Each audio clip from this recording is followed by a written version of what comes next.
Ինչքան որ իշխանության նստած են տվյալ մարդ այստեղ ապահով ոչ ոք չի կարող իրանից։ Ամեն մի անկյունում խանութա զենք են վաճառում, է ձևել լինելու, այլ անհանգիստ ենք։ Երբեմնի ամենաանվտանգ քաղաքներից մեկի բնակիչներն իրենց ապահով չեն զգում։ Ինչու, եթե ներքին գործերի նախարարությունը վստահեցնում է, որ անվեհ էր պայքար է մղում հանցավորության դեմ։ Դա չի կարող պատահի նվազի, եւ անչափ շատ ֆակտորներ կան, որ նպաստում են այդ հանցագործության ավելացմանը։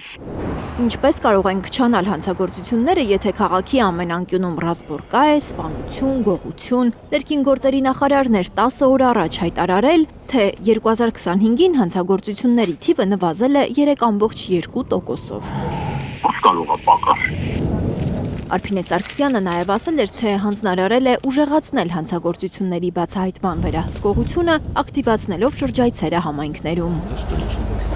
Ներքին գործերի նախարարությունում էլ ձևավորվել է հանցավորության վիճակագրության հետազոտական կենտրոն, որը պետք է զբաղվի հանցավորության միտումների բացահայտմամբ կանխարգելիչ միջոցառումներով։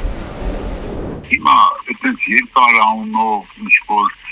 կենտրոն, չգիտեմ ինչ անուններով, դրանք ամենը աշկին թոս փչող հանգամանքներ են, կամ էլ թե չէ Նոբիզելսկի եկել են բոլորը, չգիտեմ ինչ կիսակրթված, կիսա ինչ անգլինք բերել են պաշտոնների են դրել, ամեն մեկ իր հերթին, փուչիկ, եւ իրանց բարեփոխումները, եւ իրանց աշխատանքը, եւ իրանց հայտարարությունները խոսքեր։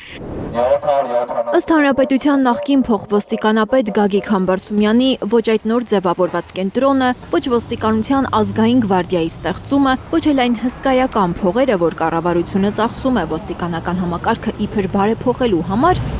չեն կարող նվազեցնել հանցագործությունների թիվը, քանի որ ըստ գեներալ-մայորի ոստիկանների առաջ ոչ թե հանցագործությունները կանխարգելելու, այլ Փաշինյանի իշխանությունը պահելու, պահպանելու խնդիր է դրված։ Ամբողջ այսօրվա իշխանության բարձրագույն տերմիններով, բարձրագույն անվանումներով, ինչ-որ բարեփոխումներ անվան տակ, ինչ-որ նոր ստրուկտուրաներ ստեղծել, բայց դա չի կարող նպաստել աշխատանքին։ Վիճակագրությունը նույնպես միֆ է դարձնում Հայաստանի անվտանգ լինելու մասին իշխանության պնդումները։ Ըստ վիճակագրական կոմիտեի, հրազենի գործադրմամբ հանցագործությունները 2025-ին 2024-ի համեմատ ավելացել են 40%-ով։ Լիլիթ Գասպարյան, Անի Ղանդիլյան, Հայլուր։